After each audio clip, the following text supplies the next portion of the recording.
And I can see you. Can you hear me? Yeah. Okay. Can you still hear me? Yeah, man. All right. So finally, after still working out some kinks, I am joined today by Bassmaster Elite Series Pro and owner and founder of Missile Baits, Mr. John Cruz. John, how you doing today? I'm doing good, man. That's And I good. can see you. All right. Can you hear me? We're Yeah. Okay. Can you still hear me? Yeah, man. All right. and we still got some feedback issues. Let's see. So finally, after still working out some kinks, Oh, wait. I I am know what's going joined. on. Stand by. Okay, now we go. I had Now a we're different good. All right. window. My bad. That was me. All right, good deal. So good to see you. I'm glad you're joining me today. Before we get started, man, it's crazy and different world we're in. How's everybody at your place doing? Everybody staying healthy? You and your family doing well? Yeah, everybody's doing well. We're fortunate here in Virginia, on a couple different fronts. Our we're so close to DC. In the state. Well, I mean, I'm 4 hours, just about 3.5 from DC, where I live. I live more out in the mountains, but there's been cases of the COVID stuff here in Salem. So I mean, it is everywhere, but the big deal for us and for Virginia is that we can still fish.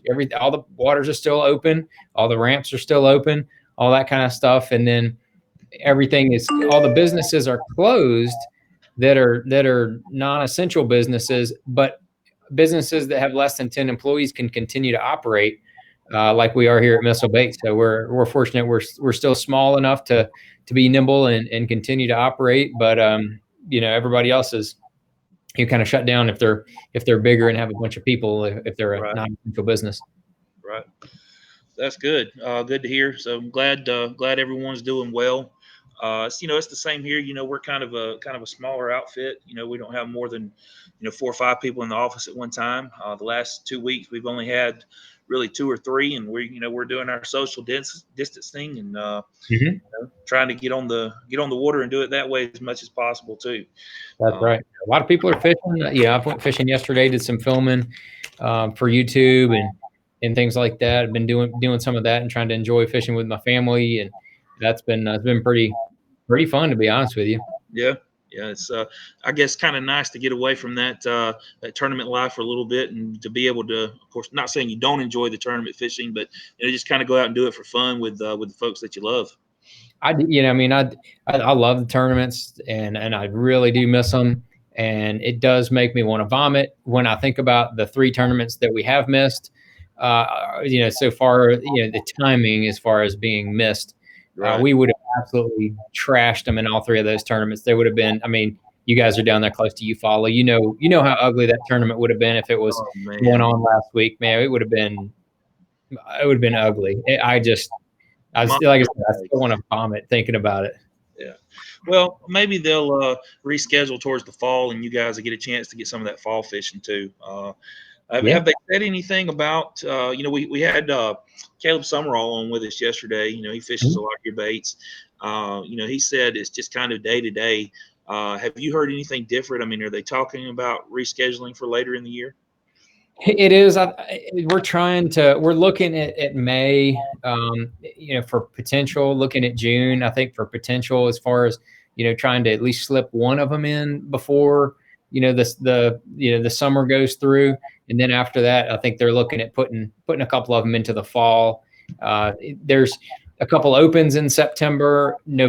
October is pretty much wide open, and so is November. So I think they're looking at those couple months as a way to be able to finish a complete season, which, whatever sport you're in, or whatever, when you're competing in, if you can have a complete season in 2020, I think you're happy. You got to be happy no matter how it happens. And at Santee, instead of taking 100 plus pounds to win, it may end up taking 60 pounds. So that it may completely change what the tournaments look like, but it doesn't matter to me as long as we can get these tournaments in in 2020, I think that would be a monstrous win for Bassmaster. And I'm pretty sure MLF is going to be able to get all their events in. I mean, their events are not catered around crowds. Right. Once the traveling restrictions and the stay-at-home orders kind of cease, I expect them to get back to business. And I expect Bassmaster to get back to business as well, because we can adapt our events in order to continue to have them. Right. Yeah, I think that's going to be the big thing. You may not see the bigger crowds like you're used to seeing, but that's fine. For the guys that just like to watch you fish like us, we of course we sit around at the office one day and we're watching. Anytime there's an elite tournament, we're watching it on Bass Track. Of course, we watch the Major League Fishing live and all that. So it's just it's a little bit of normalcy for us to see you guys, or will be to see you guys back out on the water doing your thing. I mean, that's you don't realize how much you miss it until it's gone. So right, yeah, no doubt. Yeah, I see Clay down there. He's posted asking when we're coming back to Eufaula. Man, I don't know when we're coming to Eufaula, but my guess is going to be the fall sometime. There'll be, and as y'all know down there, still be plenty of big fish, but it won't be like it would be if it was last week. And then I see Jeremy Stevens asking any plans to make a bigger version of the Shockwave or different swim bait. And yes, I've been working on it for 6 months or so, and it's run okay. I'm not really happy with it, to be honest with you. Since I have had a little bit of time, I've been toying with it and been playing with some different stuff and trying to get it to run completely different, new, and better. And haven't hit it yet, but I'm working on it. So you can rest assured it won't be just another bait. It'll be different, better, more functional, and all that kind of stuff. I do need to tell everyone right now too. We've got several viewers watching. Guys, be sure you like the video that's up right now. Comment, send questions. Everyone that likes the video, we are going to be giving away some of John's baits later today. That'll be coming from sportsmansoutfitters.com. I've actually picked out some of my favorite colors to send to these guys, John. So we're going to hook some folks up for contributing. So speaking of missile, it is our best-selling plastic that we have. Heck yeah. We love it. Our customers love it. Everyone in the office here, keeps missile in the boat. They fish with them. I was just telling you the other day, they've been chomping on the destroyers up at Eufaula a little bit the past couple of weeks. So I guess, what's your favorite bait that you guys make? And I mean, just tell us why, tell us what your favorite is, why you like it so much. And I guess after that, what your favorite color in that bait is. Well, as far as the baits go, this time of year, it's, spawn season. And, when you're fishing for bedfish, I like a small, medium, and large bait. Small missile baits bomb shot on a drop shot is really tough to beat. I mean, that's really dirty, a dirty trick, especially on those smaller buck bass that really just won't eat much anything else. And then the medium size for me is a baby D bomb. It's a smaller, more compact size bait. But then when I want that large presentation, that, as you mentioned it already, that's the missile baits destroyer, and that's the baby D bomb side by side. So as you can see, the big difference in profile, and the fish, sometimes they'll get really defensive with this destroyer, and it can change the mood of the fish, and then they may end up eating this, or they might eat this, and then you get the little teeny bomb shot, or even a little Ned bomb, just a little small tiny bait kind of dangling in their face. That's kind of the 1, 2, 3 that I really like this time of year for looking at bedfish especially. All right. While we're talking about baits, Rodney Ryan Breeding's asking, what's your favorite color of the new quiver worm? Dude, that's a tough call, because every time I pull the bag out to grab one, I don't know what color. I don't know what color to pick, and some of it depends on the time of year. As far as a general rule, everybody knows it's hard to beat green pumpkin year round. And in my opinion, June bug, for that matter, June bug is just one of my favorite colors, kind of throughout the year. Even when you're not supposed to be using it, that's definitely one of my favorites. But I can tell you, come summertime, the old cherry blossom, that red with that blue stripe in the middle, come summertime, that one is going to be living on the end of my rod. So time of the year will dictate that a little bit for me, and kind of where I'm fishing. If I'm fishing up north, down south, in a pond or whatnot. I mean, if I'm in a pond, I might throw this like a little baby bass color. It's got that black tail. We have that in the 4.5 quiver. Come post spawn, I promise you that color is going to be really good, as those bass are. I mean, the bigger females are going to be eating the baby bass, and then the bucks will be running around. And if you some people may not be aware, but the bucks protect those fry, and they'll actually grab the fry and hold them in their mouth when there's danger around, and swim around with them. So, I mean, why wouldn't you throw a little baby bass colored soft plastic in that post spawn period? I mean, either way, it's going to be a win-win. Just a second right here. All right.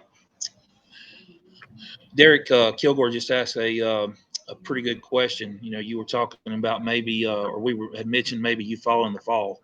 They are going to be dropping the here throughout the fall to down to 186, which is 3 to 4 feet below normal pool. Okay. So that's to do repairs from last year from Hurricane Michael. So that's kind of overdue. But he's asking, a drop in the water like that, how does that affect fishing? I'm so old. I think that I fished an open there in the fall one time when it was 3 or 4 feet low, if I remember correctly. And if I'm trying to remember, but I think that Pete Pons may have won it, and I think it was in September, and I believe I made it. If I didn't make a top 10, I did pretty well in it. But I was cranking ledges in September is what I was doing, and that's how I caught pretty much all of my fish. It wasn't hard to get. It was hard to get bit, but that's how I remember. And I remember that the fishing wasn't awful.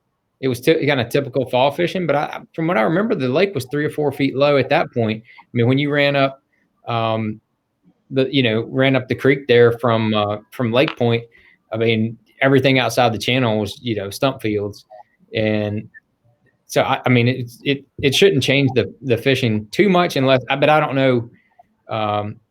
It may have only been at maybe like 2 feet low, but I was thinking it was 3 or 4 feet low.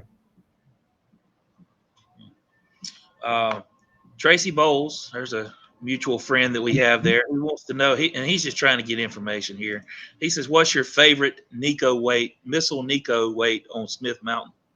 Yeah, we just came out with some Nico weights that go well in the quiver or whatever soft plastic that you like to use. And then, so you can take one. Here's the 16th ounce right there. And as you can see, it just jams right into the head of the bait real easy. And that's, that sucker won't come out. But I'd say a 1/32 or a 16th. A 16th probably the best all around. Especially if you're in some wind, if you're trying to finesse them a little bit more, you may want to go with the 1/32. But those lighter 2 weights are definitely the deal for this time of year. Good deal. So we talked about some of the stuff you're doing, and we know you guys are always trying to stay ahead of the curve when it comes to soft plastics and keeping the fishermen happy with bass fishing. What's some of the new stuff that you're working on, and is there going to be anything released at ICAST that we haven't seen yet? Well, as everything else is kind of up in the air. I think ICAST is up in the air, but as far as product releases, I think the product releases will continue whether the physical ICAST show happens or not. I have a feeling that we will have it to some capacity. I don't know if it'll be the full ICAST like we have gotten in the past. I mean, I think there's a lot in the next 30 days that'll dictate how that goes. But not to get into any of that, we're looking at doing definitely a bunch of new colors in some of our baits. And man, I got some new colors. I cannot absolutely wait for them to come in some of our established baits that we're already. I can promise you that we're gonna expand the quiver colors. I know that's gonna come. You can count on another D-bomb color or two. coming out as well.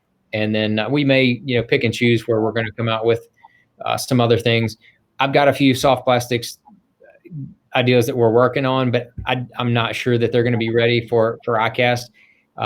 With what's going on right now in the economy and in the business world, it's really gummed up a lot of the new projects. I had a new lead project that is kind of getting gummed up because of everything that's going on, and the soft plastics project is definitely had the brakes pumped on it. So I don't know if we'll have any completely new products at ICAST, but we'll have some new items for sure. I mean, we just came out with the quivers a month ago, Right. and that's a lot of people are still you're learning what it is and what you can do with it. But I promise you, a whole lot of people have gotten them and have caught fish on them because it's been overwhelmingly our best bait release to date. That's awesome. I got to get my hands on some of those, man. Yeah, well, It's great. Let's see. Rodney Breeding says he loves the cherry color. He does extremely well on plum and red bug on Chickamauga late spring and summer. oh yeah, you'll like that cherry blossom, dude. I promise you. And Cliff Graham from North Carolina is joining us today. So And Bobby Kelly, no idea where he's from, but he said he loves missile baits. So yeah, man, it makes two of us. That's cool. I appreciate it, bud. kind of a follow up. Jeremy's asking again, any plans for a top water plastic similar to a buzz frog? We've got, I've fished basically every one of them out there that's on the market, and it's one of those things where the revelation as far as what I want the bait to do and how I want it to be better than all the other baits out there. It hadn't come to me yet. We do want to do one eventually. I think that is definitely going to be in the works. We will do one at some point in time. I just don't have that exact bait in mind yet. And as you know, like everything else from Missile, there is no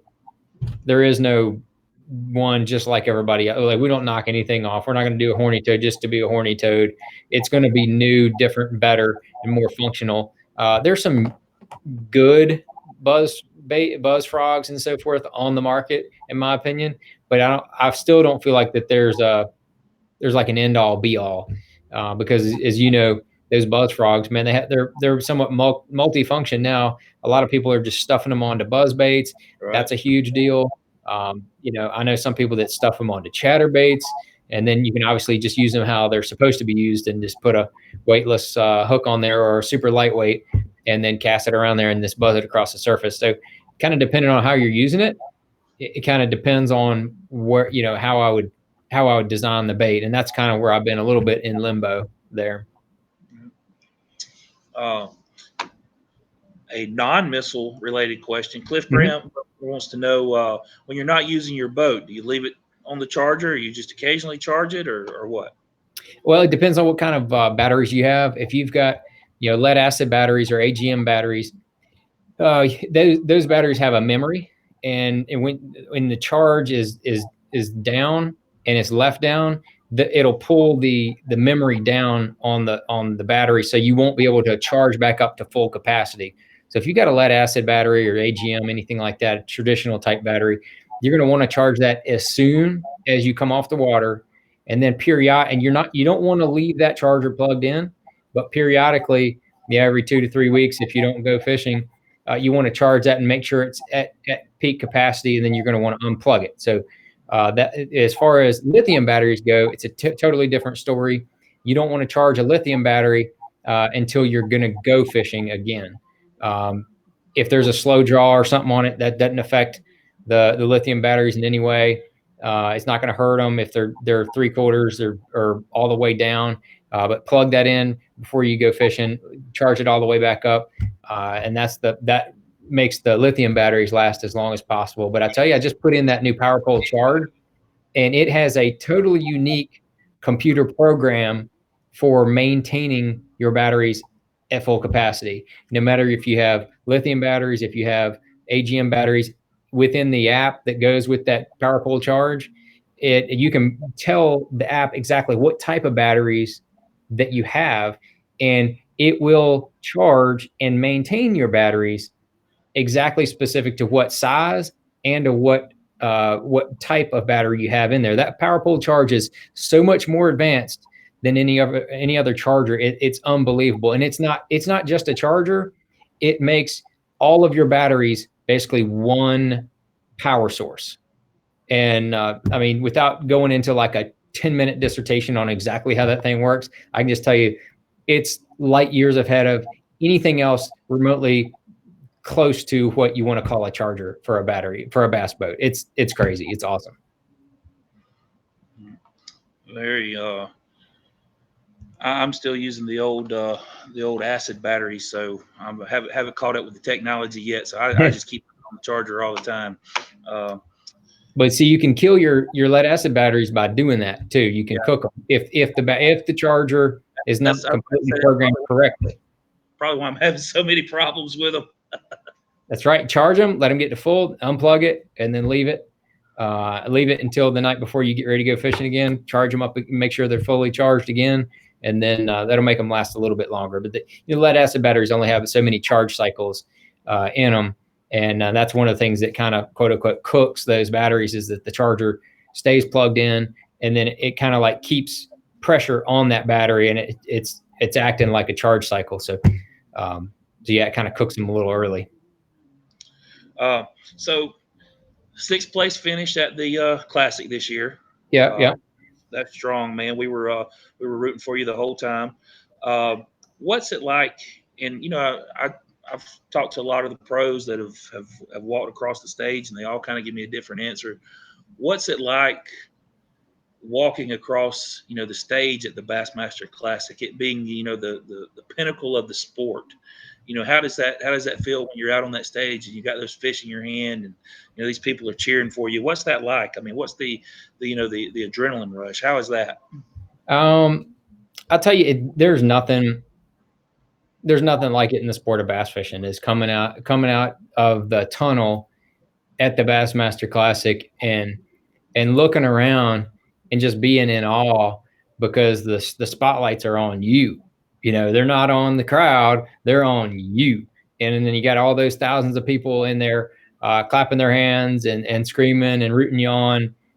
I can tell you there's no feeling like it. And the first Bassmaster Classic I ever fished was in Pittsburgh, years ago, when you pulled into that stadium there in downtown Pittsburgh, and it was packed to every classic's packed, but it was packed to the brim. And it just, I don't know, it took my breath away, so to speak. It was unbelievable. And I tell you that, I took a mental picture and kind of captured that in my mind of what that looked like. And I use that for motivation, and I still do to this day. When I'm out there on tour, I use it for motivation in order to keep me going. You go out there and you're practicing. Let's say your first practice day sucked, and then your second practice day, you're halfway through and you caught 2 fish. You can't quit, man. You can't quit. And that's kind of, I keep thinking back, I'll close my eyes and think about going into that tunnel and coming out and having all those people there. It's like, man, are you just going to miss that? Are you going to freaking give up, man, and just not go through that? You're like, no, I don't care if I go through all of practice and totally suck and don't have anything going on, man. I'm going to be full throttle again come tournament to make sure something happens to where I can, fight and claw my way back to make sure I'm in that classic to come through there. And then when you have a big sack in the classic and put it on the scales, it's just like it's an Elite Series tournament just amplified by 10 because there's 10 times as many people there cheering and just going crazy when you pull out those big old bass. Yeah, I just can't imagine. Like I said, we were talking to Caleb yesterday, and he said of course the excitement across the stage is great, but he says also the first day, the blast off. He said that's just exhilarating also. Just really the whole experience, and I think that's kind of the the response you get from just about everyone that's been there that you asked that. It's just the whole experience is awesomely overwhelming, I think, is what the best answer is. It is, and then when you go, we have a walkthrough that happens the day before the tournament starts, So we go into the stadium, and it's usually about half or three quarters done as far as setting up all the screens and everything to look like what it's going to look like the next day. And and the coolest thing to me is that you look around on those banners, because they hang all the banners around the stadium with the previous classic winners, and you look around and you look at those names and you see the Bobby Murrays and the Kevin Van Dams, and you see the Mike Iaconellis, and then you see, and now it's going to be the Hank Cherry. You see those names going through there. I mean, that's the second Hank to win a classic. I mean, you got Hank Parker winning two classics, and I mean, you see those names, you're like, wow, if I win this tournament, my name will forever be hanging on one of these flags and banners in the next Bassmaster Classic, and the one after that, and the one after that, and the one after that. And to me, that's where it just really, it kind of blows you away. Yeah, I can imagine. Damian Clements. Yep. This is a guy. He buys a lot of missile baits, man, and he buys them from us. So Yeah, man. Name's really familiar. He wants to know what's more stressful, running a successful bait business or being a professional fisherman. It's I mean, they both have their stress factors, and I think it just goes into how people manage their own stress. Some people stress unbelievably over really things that are inconsequential, and then there's people that don't stress enough over things that are very consequential. So it just kind of it depends, but I'd say they're both pretty stressful, and really the only thing is if I go out there and I don't catch fish in a tournament or on a particular day, life goes on. You'll go out there the next day and go drop your trolling motor and you go fishing again. Life does go on. I've been there and done that. But the thing is that's tough is that my family counts on me to catch them. If I just go around and make a bunch of casts all year and don't get any checks, or get minimal checks, things get real tight around the house. You know what I'm saying? So there is that level of stress, but that to me, if you focus on that type of stress, you're screwed, man, because you're not going to be focusing on the things that you need to be focusing on in order to catch them. To me, I put a lot of stress on myself as far as how I think I should perform. But I mean, if I'm not in the top 20 or 30, usually I'm pretty upset at myself, because I'll pinpoint it to something that I did not do right, as far as approach, practice, something, because I feel like if I approach practice and I'm mentally prepared and tackle physically prepared for the event, I don't see any reason I shouldn't finish in the top 20 or 30 every event. I mean, I feel like I have to make a mistake not to. So there's that stress for me. But then as far as the business goes, it's definitely ratcheted up a little bit, because within the business, all the employees are counting on me to make the right decisions in order to navigate the company to continue to grow and continue to provide for all of them and all of their families. So there is that amount of stress that's definitely increased. And with just like with everything else in life, missile baits in the lure business has been I learn a ton of stuff every year. I mean, every month I learn things about the business and things that I want to improve on and do better as we go forward. Planning and not necessarily planning budget wise. I got to improve on that as well. But as far as planning everything else, as far as promotions, new baits, new products, how they're going to be released, how are you going to time them, how are you going to promote them, getting better and better at that is something that I feel like the better I get at it, the better the company does. And so there's that stress as far as for me. So that, yeah, I mean, it's a toss up really. Probably the lure company is a little more stressful, to be honest. Yeah. Well, you're making baits. Not only you got to make yourself happy, but you got to make all your customers happy too. So yeah, we get it. We get it. Bobby Kelly says, what water temp do you start throwing a top water bait? And is there one better than the other in certain water conditions? Well, in the early spring, I'd put it at about 55 about 55 degrees, those fish will start to move up, especially when you get some good sunny days. Those fish will start to move up, especially if you have shallow vegetation as well. But when it hits 60 degrees, topwater's 100% a factor, and you're ready to throw buzzbait early on. Once that buzzbait deal kind of passes, poppers, but buzzbait's going to stay good all spring throughout the post spawn as well. And then, once the fish, I feel like, go through the spawn, walking baits really, really get good, in poppers as well, because of those, all the shad fry. And, of course, frogs in that post spawn is just, that's when they get game on and gets good and gets fun. And Cassie Hall asks, I like throwing a chatterbait and haven't really found a trailer that I like. Can you suggest a bait? Well, I tell you, depending on what you want to do, if you want a shad one, we have a Shockwave 3.5. If you got a shad color chatterbait, I can't tell you the number of fish that I've caught with that trailer. I don't have one right here in front of me. I didn't bring one with me. But it's a little 3.5-inch swim bait. Put that right on any shad colored chatterbait. We have shad colored swim baits that match up really well.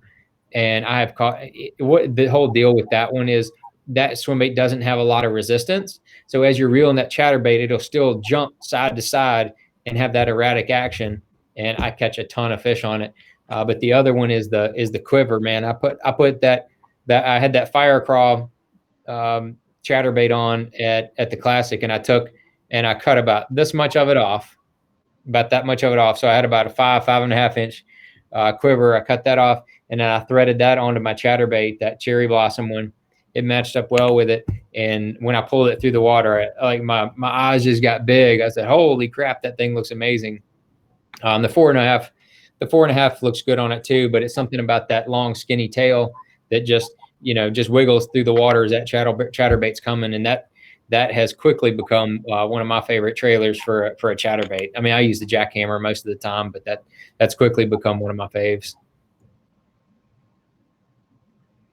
Got and one more question from Rodney Breeding.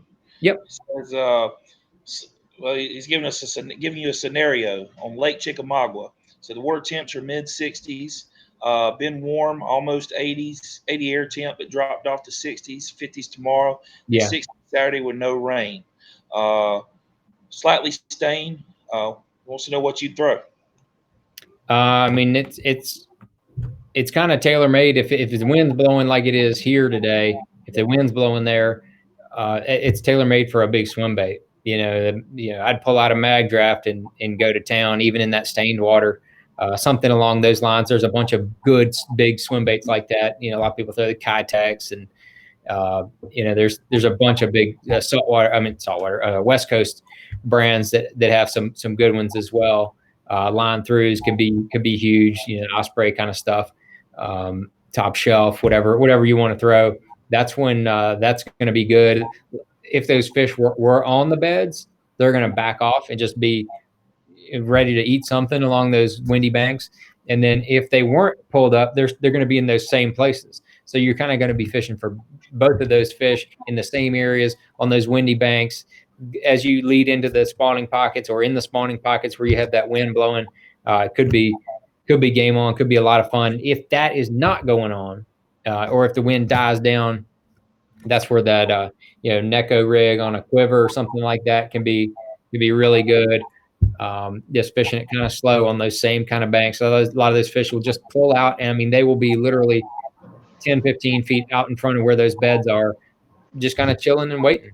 And making long casts and fishing for them is the way to catch them. Sean Harris says, on a floating worm, when do you prefer Texas rig versus a wacky rig? Oh man, that's a good question. It depends on how I'm fishing it. If I'm fishing longer flat banks that have some sparse cover, I'm going to probably Texas rig it. Because when you Texas rig it, that bait's going to walk back and forth real well. I mean, you're using I've caught just a zillion fish on a Zoom trick worm, but I'm going to be trying this quiver a little bit more often like that. Just, rig just like this, just naked with a hook. is it'll walk back and forth as well. But then if the banks have just a slightly steeper and are not as thick with the cover, then I'm going to probably have a wacky rig on, because that I feel like that bait doesn't cover as much water, and that bait will it'll quiver and pulse, and then kind of sit in their face as it drops. So you're not going to cover as much water with the wacky rig, but you'll be able to kind of keep it in the strike zone longer. Something like that. Wacky rigged missile baits 48, something like that would definitely do the trick. All right. And Ted Hamilton. Yeah.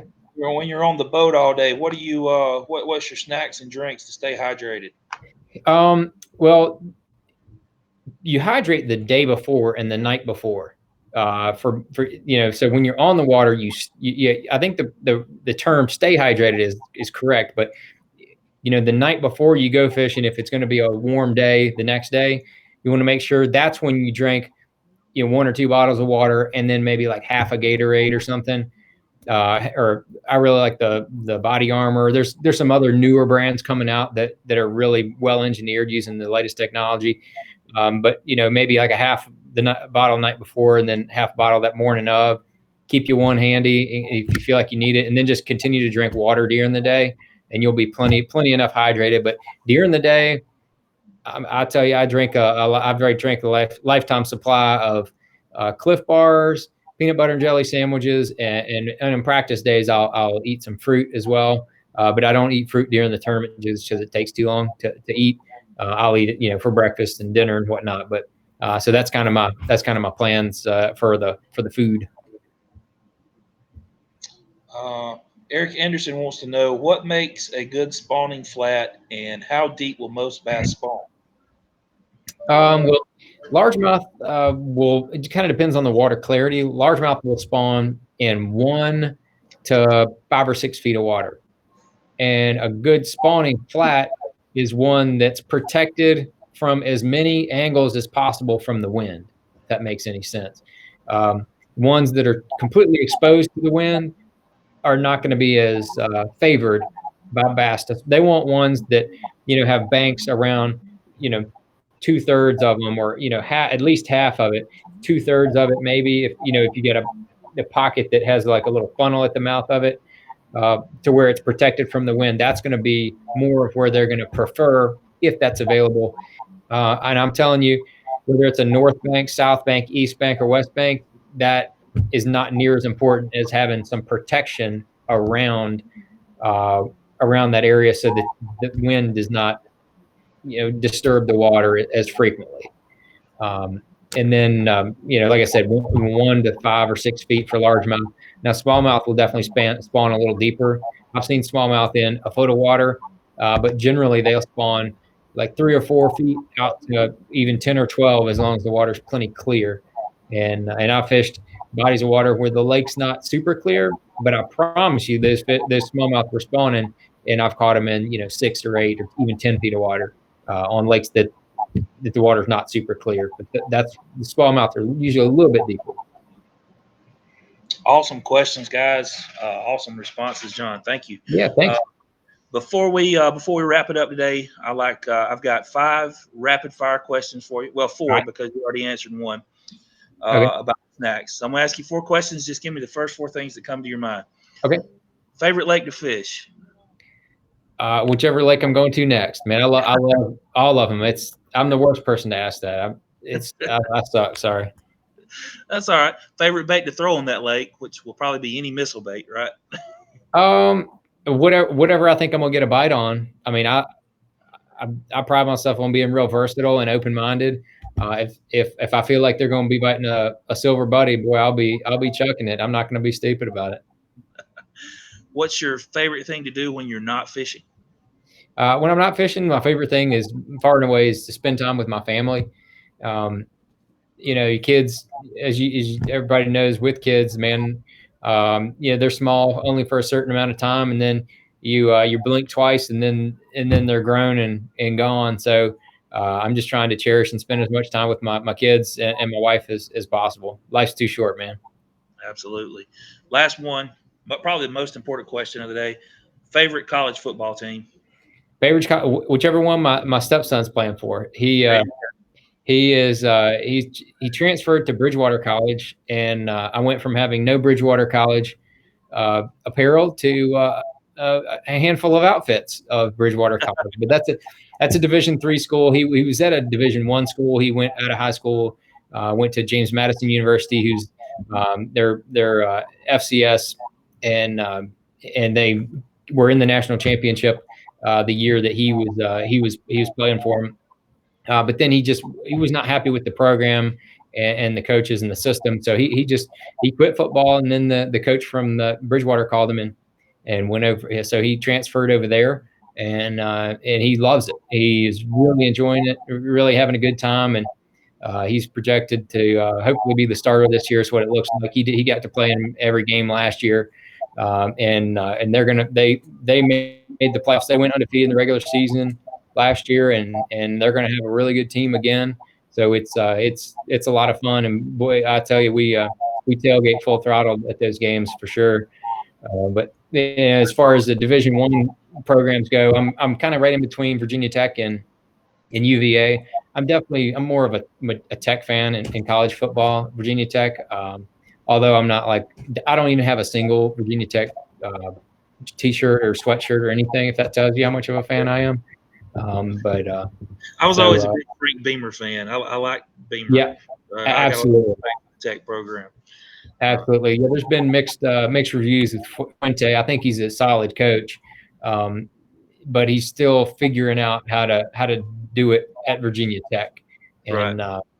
I think the rubber's going to meet the road this coming year because Bud Foster's finally retiring, and we'll see what kind of coach he really is come this coming year, I believe. All right. Everybody go like John's Facebook page. It's under John Cruz. Also, the Missile Baits Facebook page. I'm sure they'll keep you updated on all the cool stuff that's coming out there. John, For sure. thank you so much for joining me today. It's always a pleasure when we get to talk to you. We're rooting for you, both on tour and with Missile Baits. I appreciate everything you guys do down there. I love fishing. Everything in that area you follow is one of my favorite lakes, and I'm really looking forward to coming down whenever the heck we get to come back down. I'm looking forward to it. And if people don't know, you guys have a really cool website. You sell a lot that way as well. So no matter where you are, you don't have to be in that area. You can jump on there, and I'm sure you guys have had some serious web sales going on here recently. Oh yeah, it's been crazy. Everything from fishing to crossbows to anything for survival. Right. The lakes are busy right now. So like I said, we've been selling a lot of rods, a lot of reels, and a lot of plastics. So it's it's good. We're blessed. We're blessed during this time for sure. Absolutely. Well, y'all stay safe, and everybody out there watching, y'all stay safe as well. And thanks for all the shout outs and all the participation. And I look forward to talking to you soon. All right. Thank you, John. Thank you.